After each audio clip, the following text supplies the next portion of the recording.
Hi, this is Riley, and this is Torrevieja news for Tuesday, the 4th of August, 2026, brought to you by White Doves, your funeral plan, will, and probate all under one roof.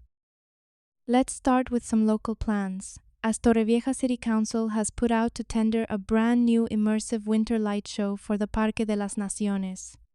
Staying local in town, the redevelopment of the port area reached a major milestone yesterday morning, as the final stretch of Avenida de la Libertad was closed to private vehicles at around 11 o'clock. Built back in the 1970s, the avenue is now being fully pedestrianized. The route changes have caused initial traffic queues at the junction of Rambla Juan Mateo and Calle Ramón Galud, but council officials say progress is moving ahead. The completion date for the fairground esplanade has been moved to the 10th of September due to extreme summer heat and regional authorization delays, though the funfair itself will still reopen at its traditional location before that date. They say, despite saying it would be before the height of summer originally. Widening out slightly along the coast to Santa Pola, plans have been submitted to restore the former Rocas Blancas Hotel into a 4-star venue featuring 105 rooms. As part of the project, a new pedestrian footbridge will be built over the N332 road, connecting the hotel site directly with the historic Molí de la Calera landmark. Moving into news from around the Vega Baja region, an urgent appeal and a €1,000 reward are being offered to help locate Skyla, a missing 5-year-old blue and gray Staffordshire Bull Terrier.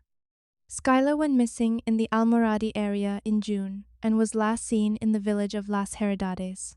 She is microchipped, was wearing a pink collar, and crucially requires daily medication. Her owners ask anyone with information to contact them directly on WhatsApp. The number is on the website. This is Torrevieja. Over in Benidorm, local police were faced with a truly unusual situation yesterday after a supermarket store manager discovered a funeral urn containing human ashes inside a customer locker. Officers have published an appeal on social media to trace the family of the deceased. If no relatives come forward, the urn will be placed in custody at the Benidorm Municipal Cemetery. Finally, moving into some of the more serious news. New health figures show that Alicante province registered 127 heat-related deaths during July. That is the highest July total recorded in the province in a decade, marking a 27% increase compared to last year and double the historical 10-year average of 53. Nationally, extreme temperatures were linked to more than 2,026 deaths across Spain last month. That brings us to the end of today's roundup. If you want to find out more about these stories and others, visit thisistorrevieja.com and remember to follow and subscribe wherever you get your podcasts. Today's This is Torrevieja News was brought to you thanks to White Doves, specialists in estate and funeral planning. Find out more at whitedoves.es.